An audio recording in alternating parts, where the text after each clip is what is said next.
Okay, so before we start, just a couple of words. There are currently 2 exhibits running until about mid-June. One is at the Plymouth Center for the Arts in Plymouth. It's a wonderful exhibit. It's their annual fine art of photography exhibit. I've been to the reception. It's really excellent. So if you can go there, it runs until about 20th of June or something like that. They also have a smaller room for watercolor society exhibit, but it's a pretty small one. The photography exhibit is like 3 stories, and so it's a very big exhibit, their annual one. Very good photography. This is in Plymouth? In Plymouth, yes. It's like 5 minutes walk from the sea, from the marina there. The other one is the the Spring National exhibit in Cape Cod Art Center in Barnstable. I haven't seen the exhibit. I have 2 images there, and one of them got an honorable mention, but I haven't seen the exhibit because I couldn't make it to the reception, but they always have a very good one. So if you are on Cape Cod, check it out. How long does that one run? It's also until about mid-June. Okay. Yeah. What was your, when they got honorable mention, what was it of? It's the tree with the frost or hoarfrost on it. I think I showed it here. Yeah. What's the place called in Plymouth? Plymouth Center for the Arts. And for the Cape Cod, it's Cape Cod Arts Center. Yeah. Okay, that out of the way.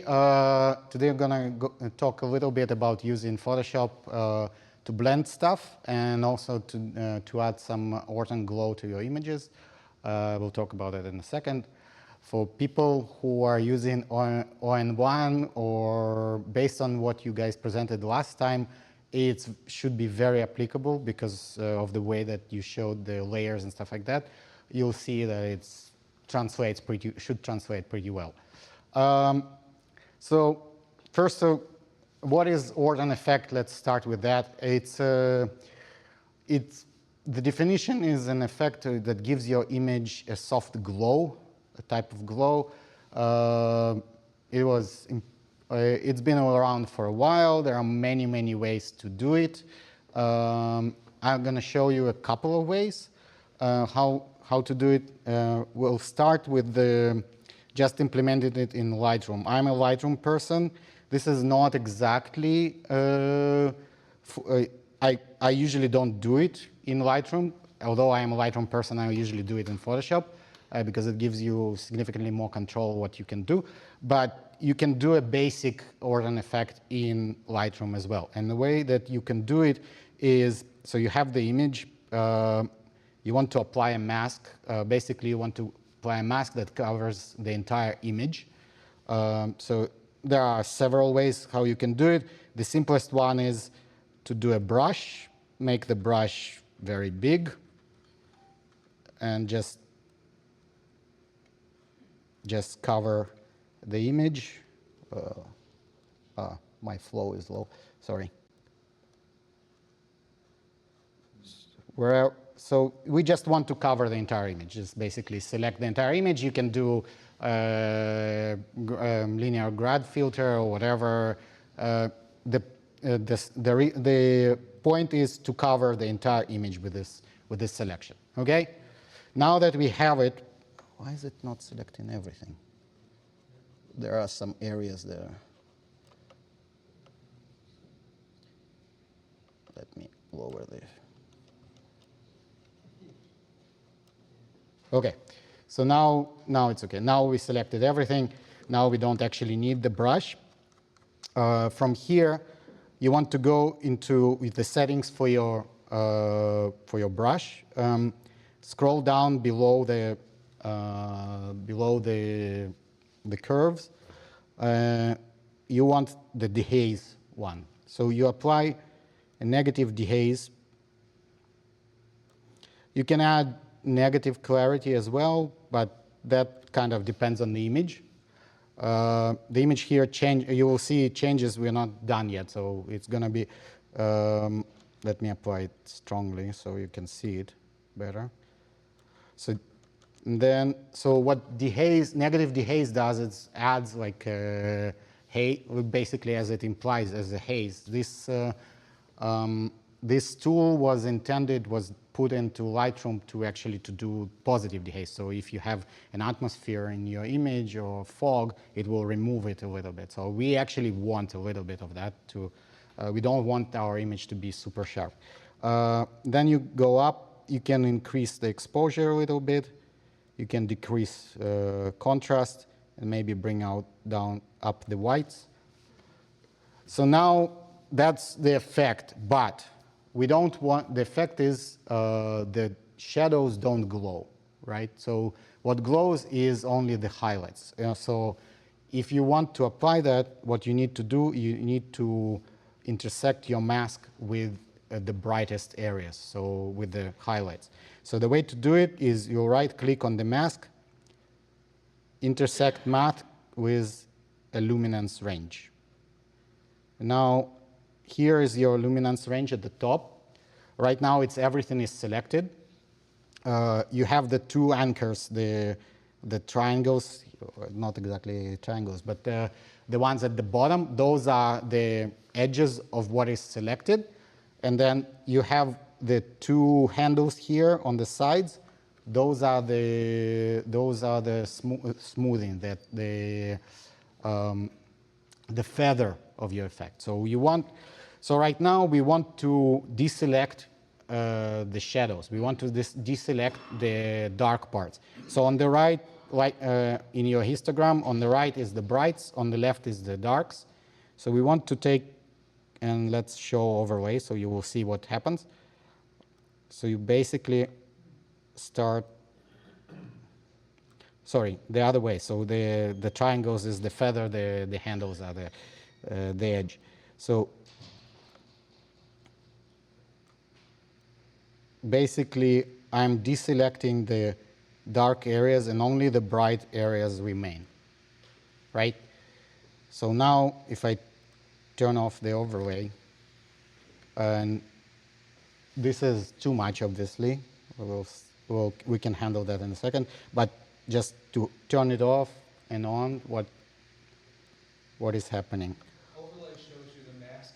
Yes, in red you show the mask. You can change it. You can see it in green, for example. So anything that's Selected is bright in that view yeah. is part of what's showing or affected. Yes.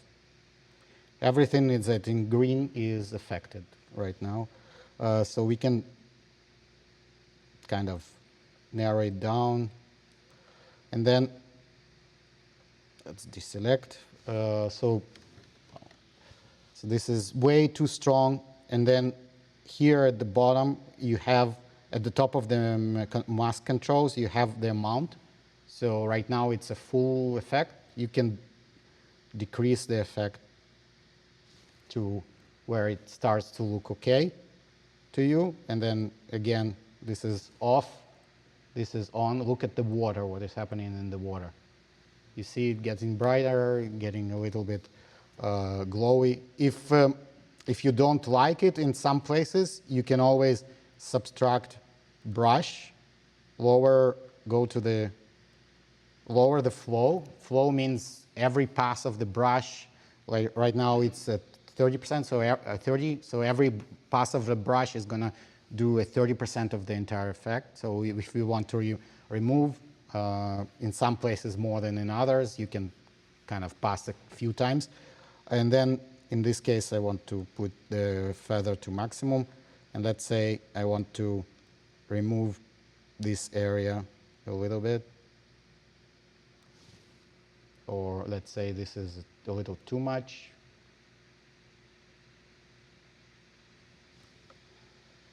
And again, off. This is on, this is off. Okay? So this is kind of the basic, it's what's Lightroom poor version of Orton effect. I don't use it, I don't particularly like it. It's not a lot of control. I'll show you how to do it in Photoshop where you have much more control. Okay, but you can do it. Let me remove these masks since I'm going to use this image. Okay, so before we go how to do the Orton effect in Photoshop, I'm going to explain a few things about Photoshop for those who are not familiar, and also show you what you can use it for.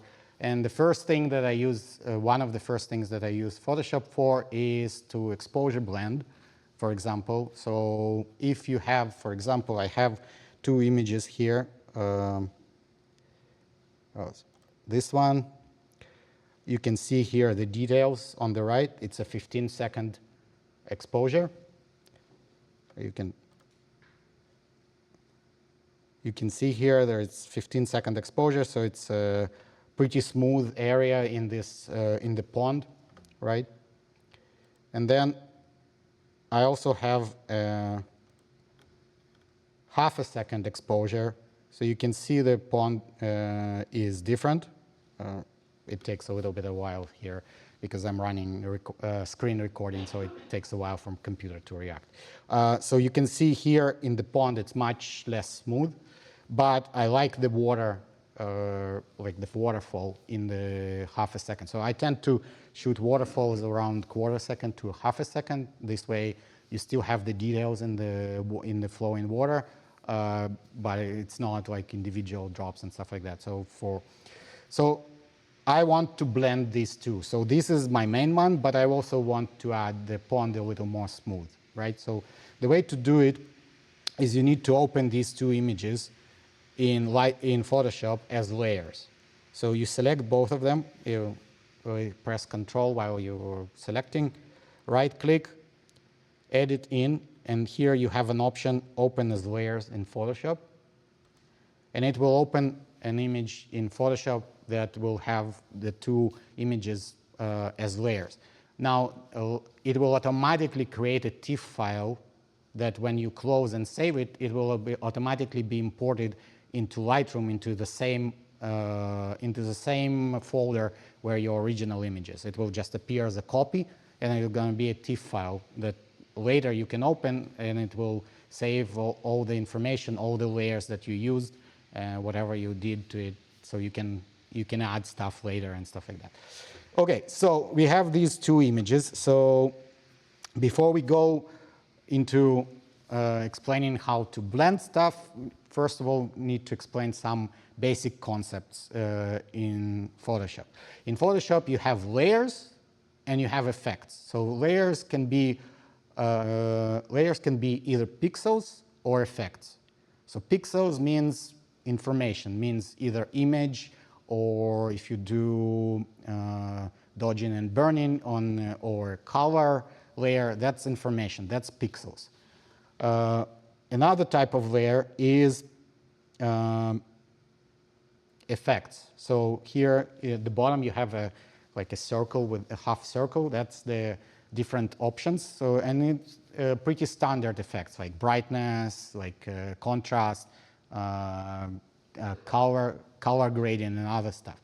So we need both. And then to each of the layers you can also apply a mask. So here at the bottom you have this rectangle with a circle. That's a mask if you want to add to your layer. So when you do an effect, it automatically creates a mask. You don't need to create this. But on a pixel layer, if you want to add a mask, you create the mask. So what is the mask? Mask is, in Photoshop, white reveals, black conceals. That means if the mask is completely white, whatever is white in the mask, that area of your layer is going to be visible. So right now, it's entirely white. So the entire top layer is going to be visible. And the top layer is literally top. Whatever here is on top, that's the one that's visible. Okay? So for example, if I don't want to see it, I can turn it off by checking off the eye. And then it's not going to be visible. The other way to make it invisible is to invert this mask to make it completely black. It's Control I. Now the mask is completely black. That means that nothing from the top layer is visible. And then there are gradations in the middle. If you want to reveal partially, you can make with adjusting using lower flow. It will appear gray. Depending on how dark the gray is, that's going to determine how much of the layer is going to be visible. Okay, and the same applies to effects, not just to pixel mask. So if you have an adjustment layer that's brightness and contrast, for example, you apply in brightness and contrast, you can use the mask to apply brightness and contrast to selected areas of your image. So you apply the mask and then you just kind of paint over it. I will show how to do it. But basically, you don't need to apply it to the entire image, just to select ones. Beyond that, let me remove this. Beyond that, there is what's called blending modes here. There is a drop down here where normal says. There are blending modes. There are multiple blending modes. Normal one means basically it doesn't do anything, just whatever is visible is visible. The other blending modes kind of determine some effects, like brighten is only brighter parts are going to be visible compared to the bottom layer and stuff like that. I'm not going to go into that, it's too much, but these are blending modes. And then the last thing that you want to know is the opacity here. Right now it's at 100%, so each layer you can change the opacity. So if you don't want, for example, the entire layer to be visible, if you want the layer underneath to shine through, you can just reduce the opacity, and then like right now it's at 40%, you're starting to see whatever is underneath. Okay? Last but not least, before we go into blending, is you can always stamp layers together. So basically, to combine everything that's visible, if you want to kind of rasterize it into a single layer, you press Alt-Control-Shift-E. All the buttons, basically, Alt-Control-Shift-E will create. So what it will do, you select the layer, you do Alt-Control-Shift-E. You see it created another layer on top. That's basically, it combines all the layers that are visible. And also, if you have layers on top of it, it will also include them into a single layer. But it will put that layer above the layer that you selected. So be careful. So for example, let me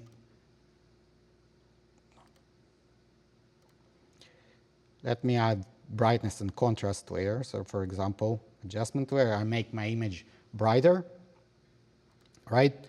And now I want to combine these layers into a single one, just for demonstration purposes. So if I choose at the top, if I choose the very top layer, whether it's adjustment or pixel layer, do Alt-Control-Shift-E, it created the layer that combined everything, including and it's fine, right? It didn't change anything. If I turn it off, you don't see any change because it combines everything that's visible, and it's the most top layer, so there is nothing showing through beyond that. But if I chose the one underneath and did the same thing, you see that it created the layer underneath the brightness layer. So what it did, it basically, now if I turn off the brightness, then it's going to be the same as before. But if I didn't, then it has that combined layer, and then on top of it, there is the adjustment layer, the brightness. So it applied the brightness twice, basically. So be careful where you locate where you're located when you combine the layers, okay? Okay, so let me just remove this one. So before we start blending, we want to make sure that the layers are properly aligned, right?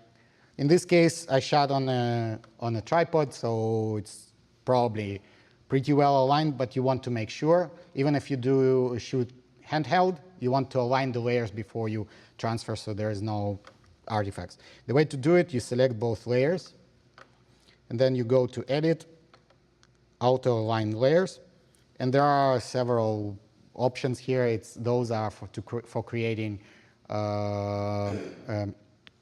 panoramas. You can create panoramas in Photoshop, obviously. I don't want anything here selected. I just want to align the two layers. So Auto, it will think for a little bit, and it aligned them. So because the layers were shot on from a tripod, it's basically there is nothing happening. But if there was some misalignment, you would suddenly see some edges, and then you need to crop them out and stuff like that. But this is just to make sure that you are okay, right? So now this is my base layer. This is my main layer, the bottom one. That's the image that I want to keep most of the stuff. I only want to bring the pond in. The way to do it, we want to paint it in, basically, by using a mask. So in order to see, I usually duplicate the layer. We are going to remove it later. This is just for me to be able to see where I'm painting. I reduce the opacity of this one to 50%, around 50%, so you can still see what's underneath. And then we go to the layer where we are going to paint it, and I invert the mask. So now nothing is from this layer is included in the image. And then I go to a brush. Here there are brushes. There are options for a brush. I use, there is soft brush, hard brush. I use soft brush with 0% hardness. That's the softest brush that you can. You don't have to, it depends on the situation. In this case, there are no hard edges. I want everything to kind of blend together and transfer slowly, so I use a very soft brush. And then for the brush, there is opacity and flow. These are two things. Opacity means how much of a brush total is going to be transferred, can be transferred, right? So if it's 100%, you can transfer the entire effect. If it's 50%, only 50% of your maximum strength can be transferred. Flow means how much in each swipe of the brush is going to be transferred. So if you have 25% flow and let's say 50% opacity, in each swipe it's going to be 25% of 50% transferred, and then you can kind of build it. And the idea here, not in this case, but in other cases, if you want to blend, if you want gradual transition, for example, so you pass one pass in one area to just a little bit, and then two passes in some areas, and slowly build it. In this case, I'm fine doing 100%. We can use, so the way to increase the size of the brush is using bracket keys. Right bracket keys increases the size of the brush, left bracket keys reduces. And in this case, I don't want to paint over the water of the waterfall because I want to keep it from the original image. I only want to do the pond. So around the pond, last thing before I start painting, I need to choose white. So because I want to reveal. Right now the mask is black, so everything is concealed. I want to paint with white on the mask. So you need the mask to be chosen and your brush to be white. Be careful not to choose your image, because if you choose your image then and you paint with white, you can't see it because it's inverted here. So here I painted on the image by mistake, right? So I don't want to do. You don't want to do that. You want to paint on the mask with white. Now, if you had opacity less than 100% or flow less than 100%, instead of white appearing here on your mask, here you see there is a white dot appeared on the mask. That's where I already dabbed. If you had lower flow and lower opacity, then it would be gray. It would appear as gray, so partially shining through. So now, okay, so we want the areas where the pond is, I can just paint. And then you see On the mask, there is this white area. That's what you see. And now, when I get closer to the water, I want to be a little more careful. I bring it a little closer, take the brush, and then make it smaller so I don't. So, and then I paint these areas that are close to the water.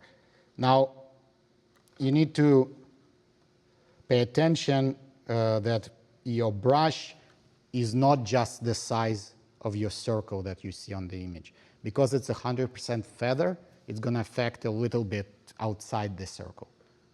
So we kind of, if it's soft brush. That's it. We are done. I don't need the top one anymore. Delete layer, and we are done. This is before, and this is after. Okay? Yes? Speaking of on one, it has AI mask generation. Is that Right. present here as well? I know they just added in Lightroom and in Camera Raw some stuff that are AI-based masks. In Photoshop itself, I'm less familiar. You can do all kinds of stuff like select object selection and stuff like that. Yeah, so it's I'm less familiar because I don't do that much in Photoshop. For these types of blends, I usually just use a brush. It's much simpler. With a heavy feather, you can be kind of generous. Right. Yeah, and I know how to select. There are other ways. You can. There are luminosity masks. I can select just different luminosity ranges if I don't want to paint outside of those. But this is beyond the scope right now. Anyway, so this is our blend. What else can we use this blend for? Let me just turn it off and show you how you eliminate people from your images. So let's say you were, so right now, let's go to the bottom one. Let's say let's choose a hard brush. Let's say you were in a touristic area and there was a person here standing. And then you waited a little bit, and the person moved to here.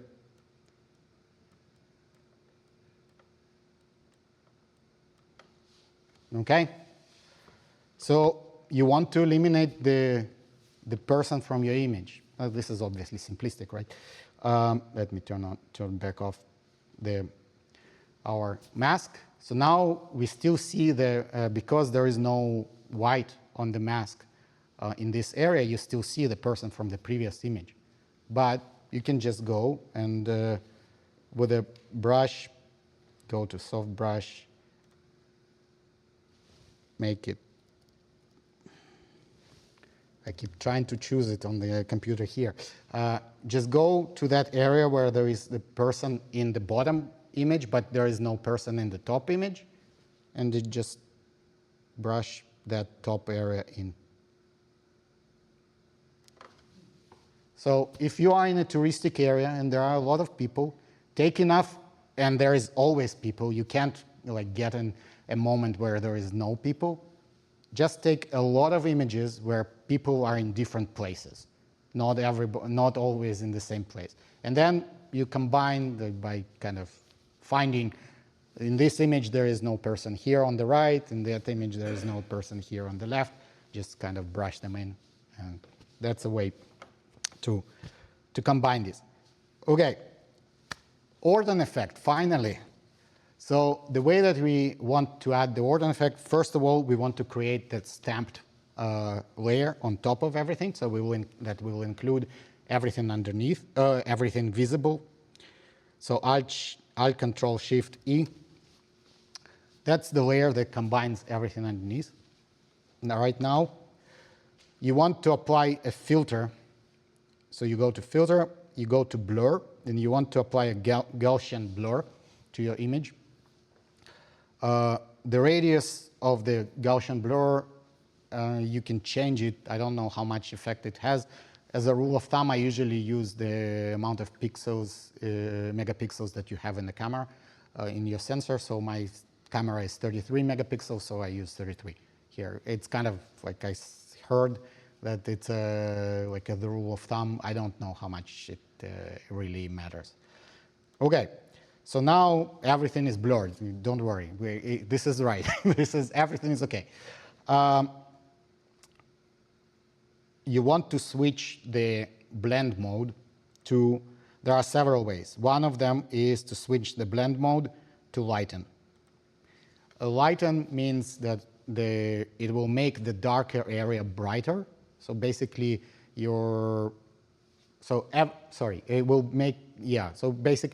make stuff brighter. So your brights are going to shine into the dark areas because of the blur, right? And now this is obviously too strong. So you want to reduce the opacity to somewhere between 20 and 30%. We're not done yet. It's hard to see right now. Let me put it a little stronger so you will see it. And then one final step, you want to make this layer, not all the image, but just this layer, you want to make it brighter and stronger contrast. So the way to do it, you add an adjustment layer, which is brightness and contrast. And here at the bottom, there is this sign, a square with an arrow. If you click on it, it will tie this layer to the layer underneath.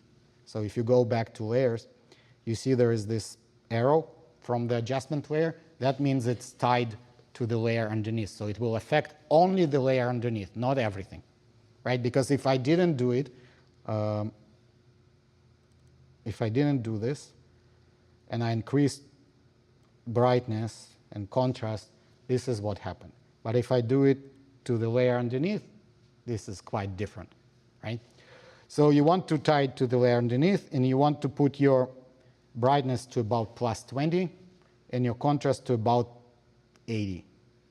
This is kind of, again, this is from kind of experimentation. These are levels that work. You obviously can play how much you want to apply. That's it. So right now, if I turn it off, look at what happens at the water. The water and also the background where the forest is, right? You see it becomes a little bit glowing, a little bit brighter. Now, you don't want to overdo it because there's plenty of images online you see that it's been done. It's not subtle. I usually like it very subtle, just a little bit. And in some places, in some cases, it's too strong in some areas. So I don't want them. For example, here on the water, it's way too strong. We lost the entire texture of the water. So the way I can bring it back a little bit. And the way to do it, you go to the layer where we applied this Gaussian blur and the brightness and contrast. We add a mask. And now this time I want to remove a little bit of the effect. So I go to brush and I choose a black brush. So right now the mask is white, so everything is transferred. I want black, and then I want to reduce the opacity to 50% and flow to about 20% or something like that, 25%. That means that I will not remove the effect completely, but I want to a little bit. So for example, I want here to brush a little bit on the water.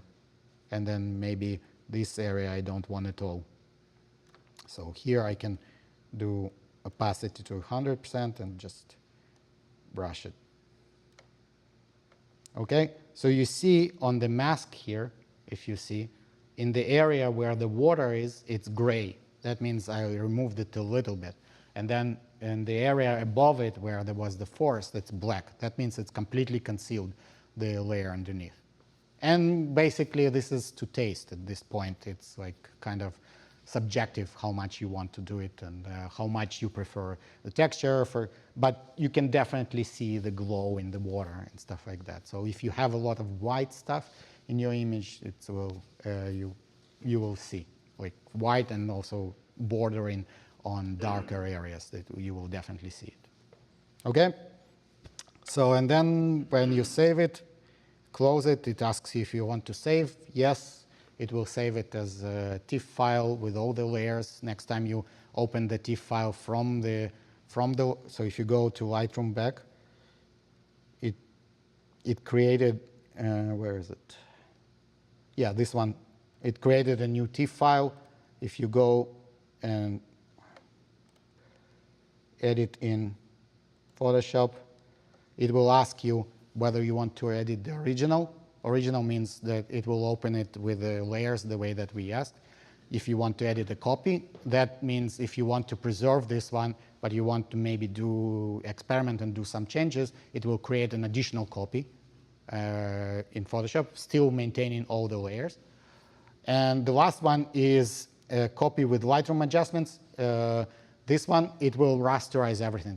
It will collapse all the layers. It will open as a new file, new TIFF file in Photoshop, but as a single layer.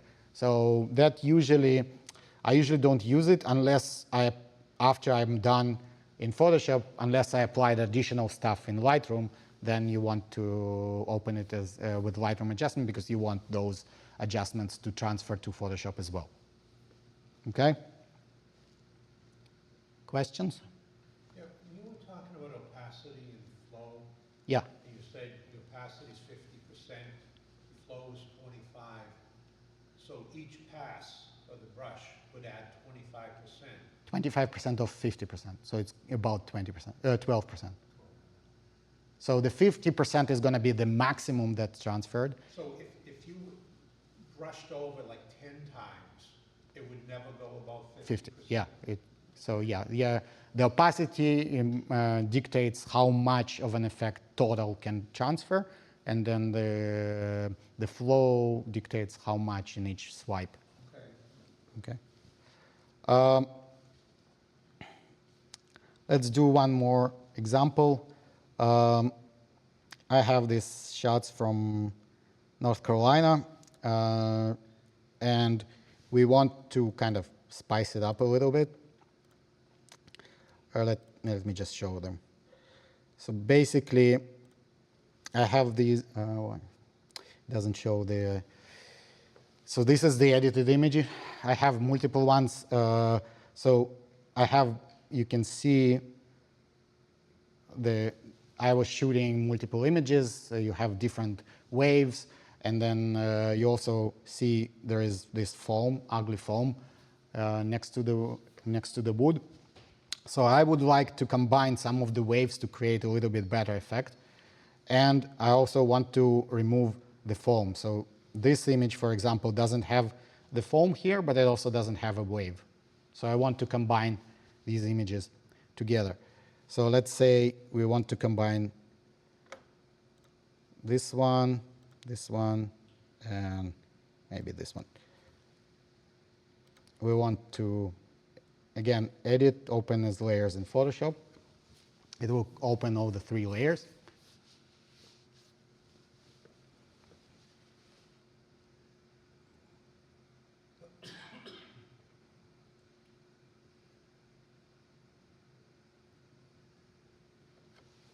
While it's doing that, if you open images that are different size, which one will declare the canvas? The largest one.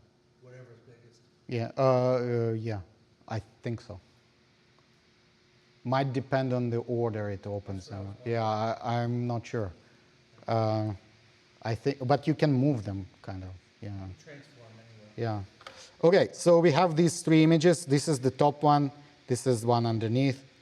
And then this one is the one without the foam. So let's put the one without the foam at the top. We'll do it last. And then let's start by aligning these images. Selected them, auto-align layers, just to make sure that we are aligned. You see, I guess the tripod moved a little bit when I was shooting because it's on the stand. So you have this misalignment. So you can, so let's do this. First of all, also, I have, the horizon is not straight, so let's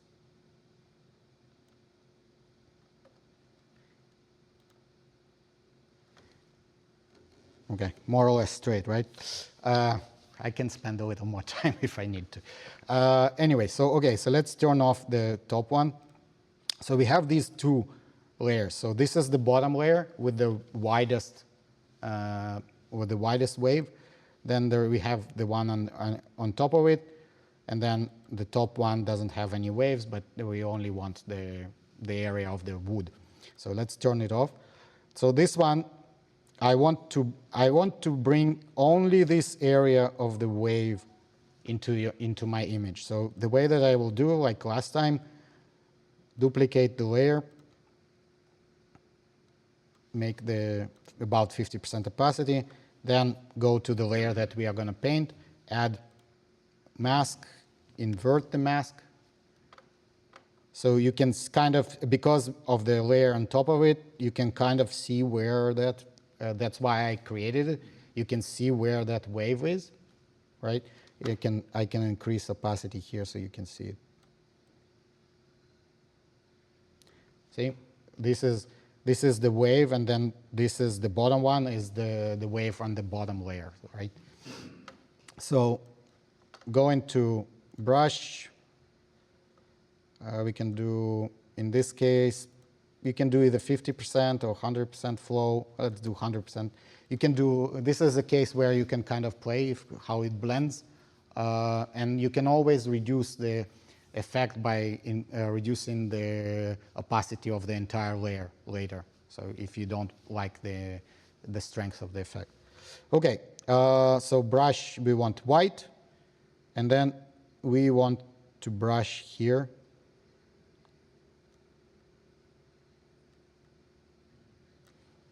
Okay, you can see this nice wave. Now we don't need the one on top of it. Sorry, not duplicate. Delete layer. Voila, we have the two waves combined. So now what's left is the last one. So the last one, we know where we want to brush, but you couldn't do the entire process again, duplicate it and reduce the opacity. In this case, just we know that we want to do just the wood, right? So I'm gonna increase the size here to get it closer.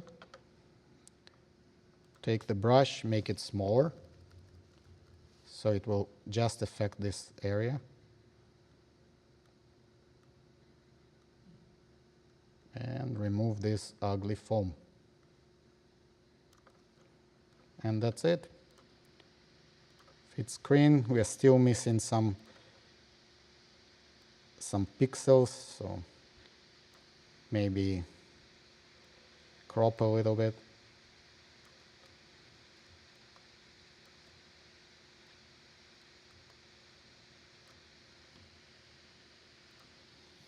Okay, and we're cropped. I think I missed one corner, but that's it. And then if we want, we can add Orton effect. Orton effect, usually I do like one of the last steps. So again, Alt Shift Control E, create a layer, go to filter, blur, Gaussian blur. This one might have been on 24 megapixel camera, so this is an older image. Switch the blend to lighten, reduce the, I can start with 30, we can always reduce the opacity afterwards. And then adjustment layer, brightness and contrast, tied to the layer underneath. Bring to about 20 and about 80 contrast. And that's it. Let's see how before and after. Look at the sun area. So it's pretty subtle. Again, you can play with brush it off if you don't like in some areas.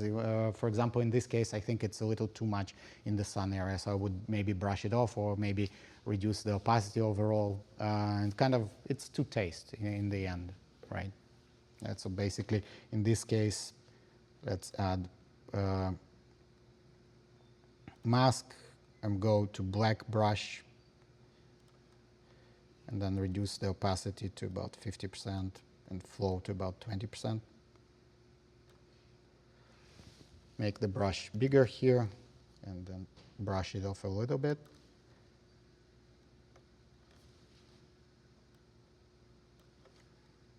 So again, before, after,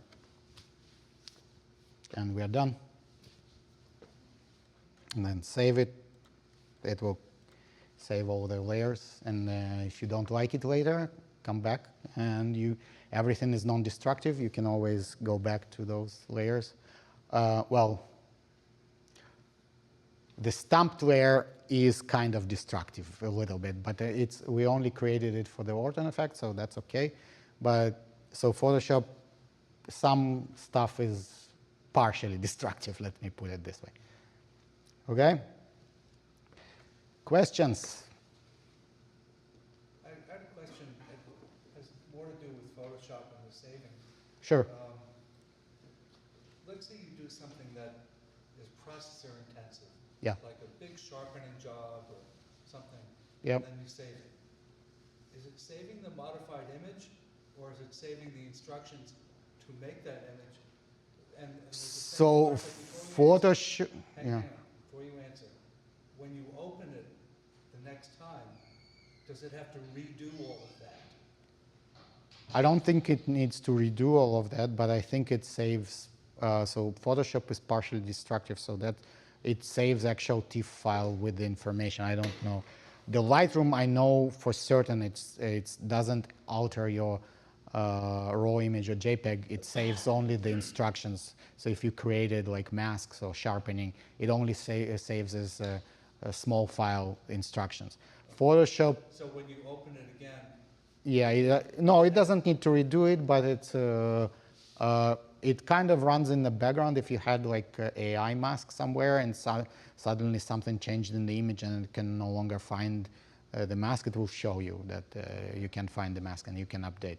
But usually there is no problem with Lightroom. Photoshop, I'm not 100% sure. I would say probably it saves it inside the file, because the files, if you keep adding stuff, files get like really big. I had files 100 gigs, like, wow. yeah, so it's like, yeah, if you have a lot of layers and a lot of adjustments, it grows pretty quick. And it's a TIFF file, so it's not a compressed file, so it's you can also save it. Sometimes it actually struggled to save as a TIFF. It was too much information, so I would save it as there is a PSD, so basically a Photoshop file without information, but it's Photoshop format, so it handles it a little bit better, and then you can export it into JPEG if you want a much smaller file and stuff like that.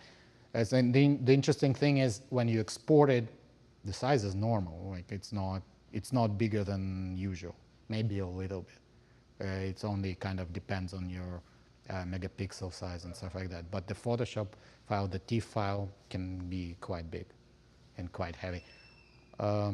Yeah. So the difference, from what I noticed from ON1, Photoshop uses mostly your processor.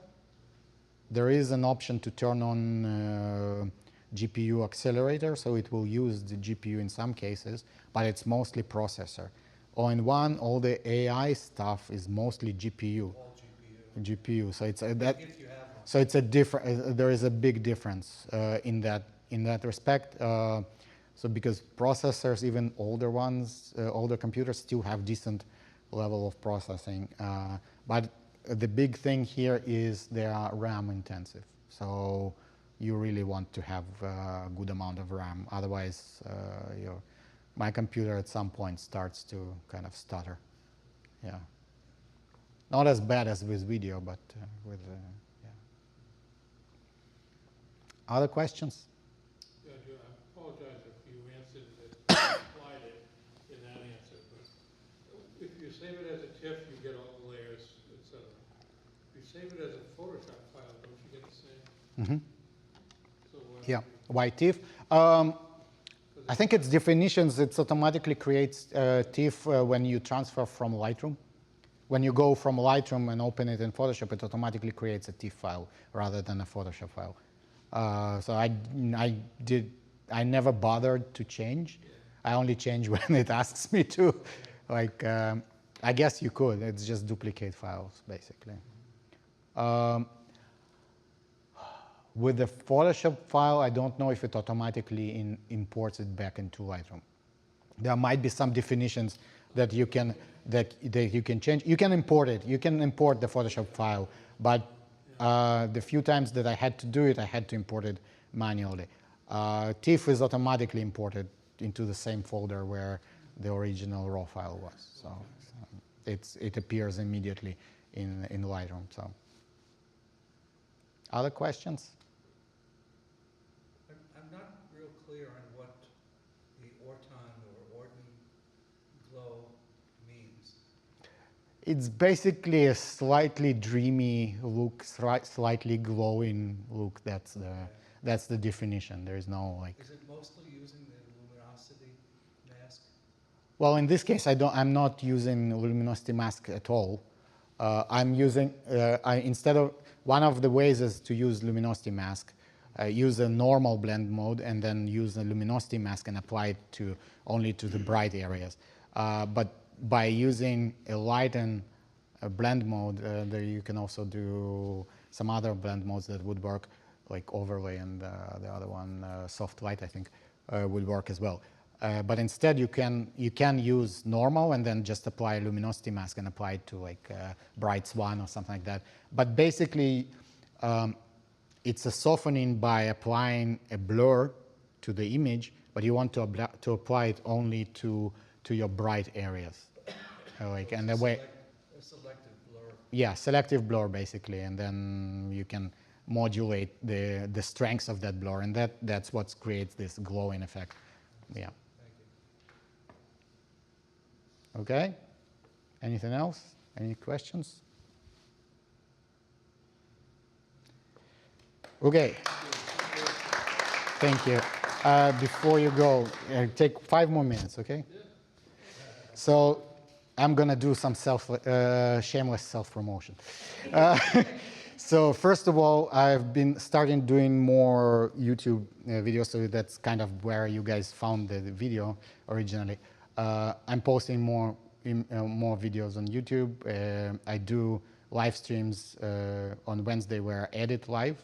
So if you want to join and see how I edit my images, you're welcome. Next week, I'm planning to kind of see how to use Gemini and ChatGPT to help you edit your images. So if you're interested in that, you can join the live stream. I recently, last weekend, I posted a video how I print black and white for black and white image for an exhibit. And then this week, I'm going to be a follow-up video how I frame it. This was for the Plymouth exhibit. So if you're interested, check it out. The other thing is the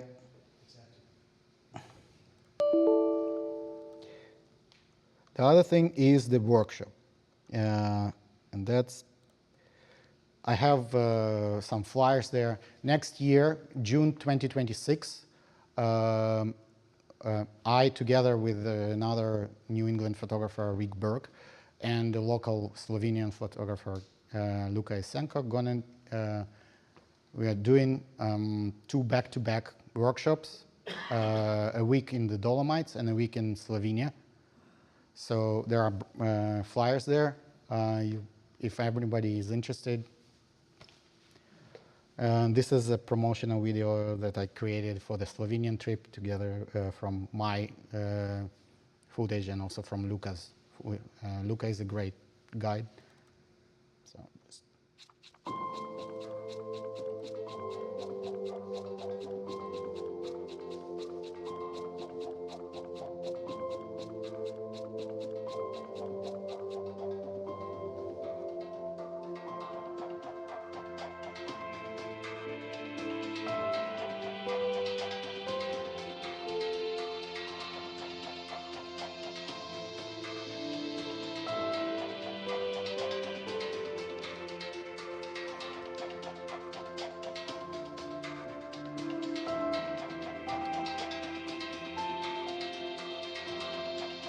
So this is the famous Lake Bled. where we're going to be staying for the Slovenian part. We're going to be staying a couple of days in Lake Bled and a couple of days in the Tree Glove National Park.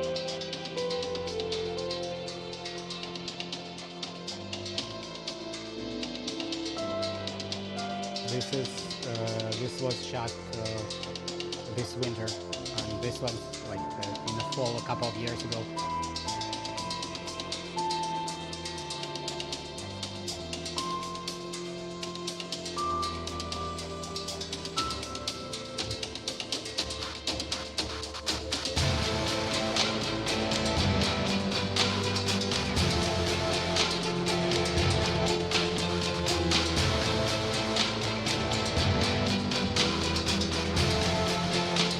If people like drone photography, it's epic.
So this is just for the Slovenian part. I don't have, unfortunately, video for the Dolomites, but I'm sure you guys all heard and saw some images from the Dolomites.